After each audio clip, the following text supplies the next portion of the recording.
देखिए, जहां तक भारतीय जनता पार्टी के में है या तो आएंगे, कोई कार्यकर्ता कानून के ऊपर नहीं है।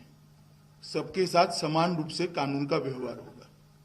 भारतीय जनता पार्टी में ज्वाइन करने से कानून के मर्यादा के कोई ऊपर नहीं उठता है। इसको इस दृष्टि से नहीं देखना चाहिए। सर, तृणमूल कांग्रेस के पुराने चेहरे अभी भाजपा के नए चेहरे हैं, तो सर आप लोगों को फर्क कैसे समझाएंगे?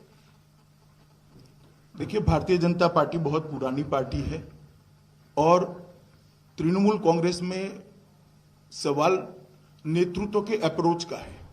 मैं मानता हूं सबके भतीजे राजनीति में नहीं है, आप मेरी बात समझ पाते होंगे। लीडरशिप के अप्रोच का है और भारतीय जनता पार्टी की संस्कृति में परिवारवाद है ही नहीं, भ्रष्टाचार है ही नहीं, ना टोलबाजी करने की संस्कृति है।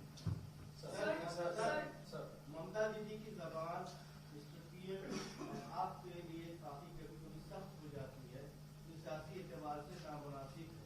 आप ऐसे बड़े भाई उसको क्या पॉलिटिकल एडवाइस देना?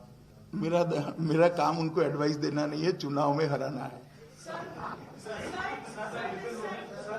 मेरा सवाल है, जिस तरीके से कल हमने देखा शुभेंदु अधिकारी के अलावा कई ऐसे तृणमूल के विधायक ने बीजेपी ज्वाइन किया, अटकलें लगाई जा रही है कि क्या बंगाल में सरकार चुनाव से पहले ही गिर जाएगी?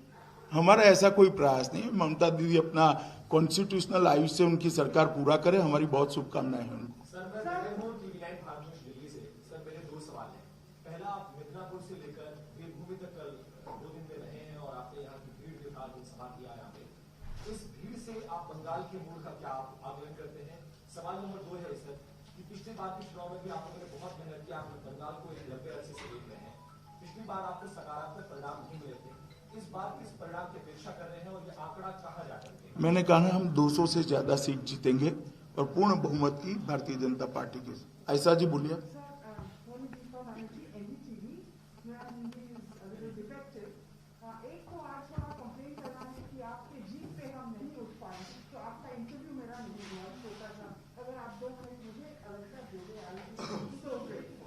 चलिए, दूसरी बात है, प्रश्न है कि कल भी आपने कहा ये बात और आज भी आपने प्रेस कॉन्फ्रेंस के बाद अभी कहा है कि पश्चिम बंगाल का जो मुख्यमंत्री होगा वो भूमिपुत्र होगा। ये आपने कहा जब शुभेंदु ज्वाइन कर गए। अब ममता बनर्जी जैसे नहीं, ऐसा नहीं है।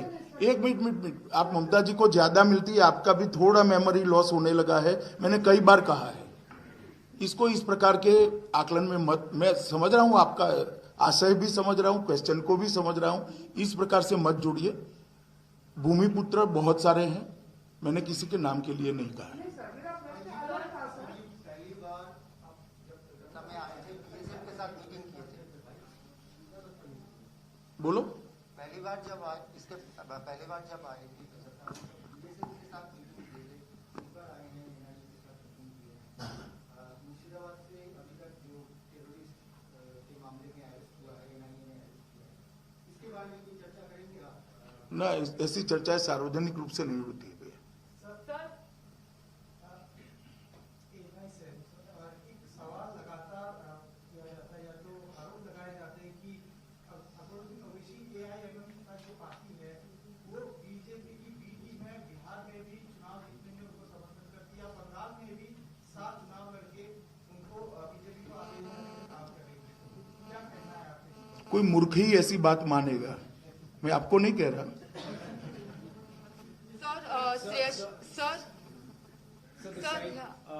Sir, Mamata Banerjee is saying that she has been raising the voice on behalf of the farmers. Farmers की जो क्राइसिस है देश में है, और वो कह रही है कि farmers के लिए वो आवाज उठा रही है, इसीलिए बीजेपी उनका आवाज दफनाने के लिए इलेक्शन कैंपेन में इस अग्रेसिवनेस दिखा रहा है। सर, सवाल है कि फार्मर्स प्रोटेस्ट का सीन क्या है, क्या वो पॉलिटिकल बन चुका है? और दूसरा है, आप कैसे ममता बनर्जी का जो देखिए, फार्मर की आवाज है कि दीदी हमें 6,000 रुपया दे दो, जो उनको सुनाई नहीं पड़ती है। आप जरा बता दीजिए उनको। और दूसरा, एग्रेसिव कैंपेन करने के लिए उनको इतना क्यों डरना चाहिए? हर पार्टी को अधिकार है अपना कैंपेन करने का, वो भी करें, हम कहाँ ना बोलते हैं। कोई पार्टी पॉलिटिकल कैंपेनिंग के खिलाफ नहीं कर सकती। ये कहां की सोच है? हर पार्टी ने करना चाहिए, आप भी करो भाई, कांग्रेस भी कर सकती है, कम्युनिस्ट पार्टी भी कर सकती है, हम कैंपेन भी ना करें।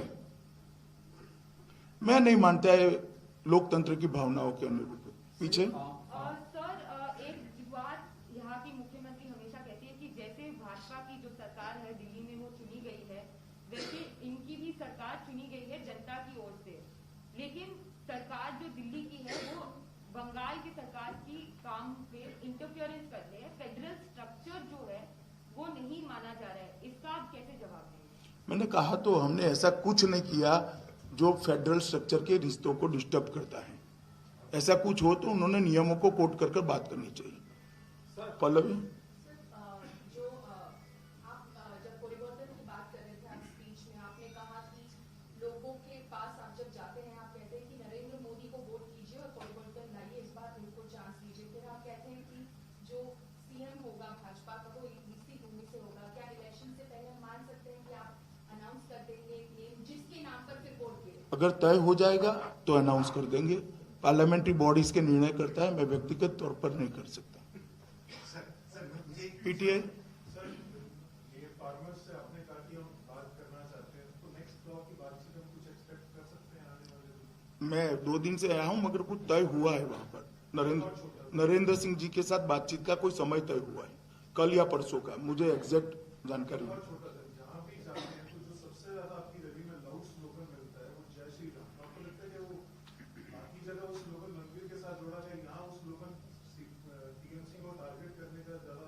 नहीं, ये देखिए, स्लोगन कोई नेता या पार्टी नहीं बना सकती, जनता बनाती है, और ये सवाल आपने जनता को पूछना चाहिए।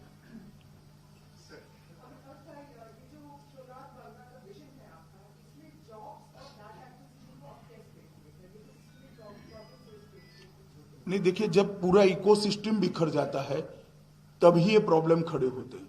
अगर इंडस्ट्रियल डेवलपमेंट अच्छा है तो ऑटोमेटिक जॉब मिलते हैं, अगर एजुकेशन ठीक है तो लड़के राज्य के बाहर जाकर, लड़कियां राज्य के बाहर जाकर भी जॉब लेती है, अगर इन्वेस्टमेंट आता है तो जॉब जनरेट होती है, अगर पोर्ट ढंग से काम करते हैं, पोर्ट के अंदर दादागिरी नहीं होती है, लॉ एंड ऑर्डर ठीक होता है, पोर्ट के अंदर माल की आवाजाही होती है तो ऑटोमेटिक जॉब जनरेट होते हैं। मेरा कहने का मतलब ये है कि इकोसिस्टम अगर कोई सरकार ठीक कर लेती है तो अपने आप जॉब जनरेट होते हैं, और मुझे भरोसा है कई राज्यों में परिवर्तन आए हैं, यहाँ पर भी आए हैं, जो 80 आएगा। 80 के दशक में जो बीमारू राज्य माने जाते थे आज वो बीमारू नहीं है, यहाँ पर भी परिवर्तन हो ही सकता है। जी,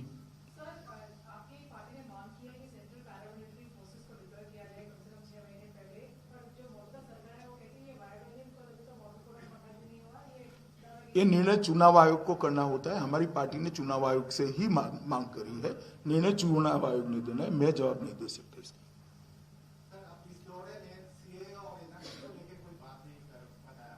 ये अंतिम दौरा नहीं है, आप क्यों इतने उतावले होते हो? अंतिम दौरा नहीं है भैया, ठोक कर बात करूंगा जब करूंगा। हाँ, चिंता मत।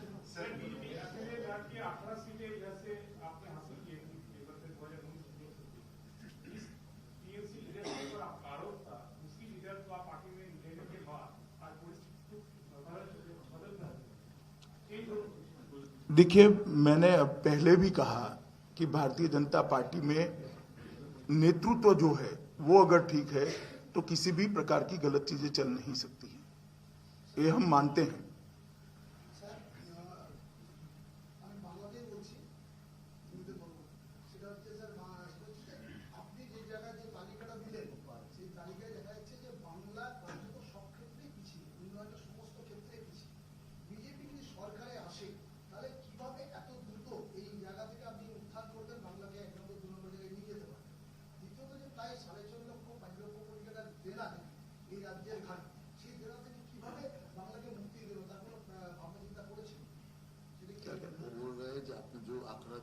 वो तो पीछे है, मैं समझ गया। 5,000 करोड़ रुपया अभी उधार में चल रहा है बंगाल, 5 लाख करोड़, उसका कैसे भरपाई करेंगे जब सत्ता में आएंगे? देखिए, इतना ही मैं कहना चाहता हूं, आपकी चिंता बहुत वाजिब है, जो सत्ता में आएंगे उनके लिए भी चिंता का ही विषय है, परंतु नहीं बदल करेंगे तो और गड्ढा 5 की जगह 10 लाख हो जाएगा, क्या करोगे? कम से कम कोई बढ़ाने न वाला तो आ जाए और गड्ढा भरने वाला आ जाए। गड्ढा कितना गहरा है वो तो वहां बैठेंगे, जो नए चुनकर आएंगे वो बैठेंगे तब मालूम पड़ेगा, परंतु नक्की सकारात्मक दिशा में वातावरण जाएगा और स्थिति सुधरेगी।